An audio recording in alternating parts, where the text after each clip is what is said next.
Ky qëndrim skandaloz juridikisht i pabazuar dhe i papranueshëm sepse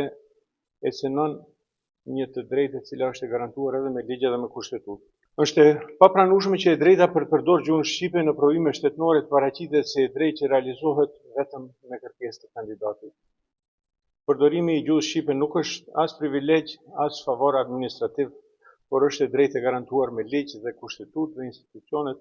kanë obligim që ta zbatojnë atë me detyrë zyrtare ex officio, pa e ngarkuar qytetarin me procedurat e tjera. Po ashtu tentimi që kjo çështje të argëtohet me nevojën për harmonizim me ligje tjera, njësoj është i pabazë me gjë ligji për përdorimin e gjuhëve i rregullon këto çështje dhe obligon institucionet për zbatim të drejtë për drejtë.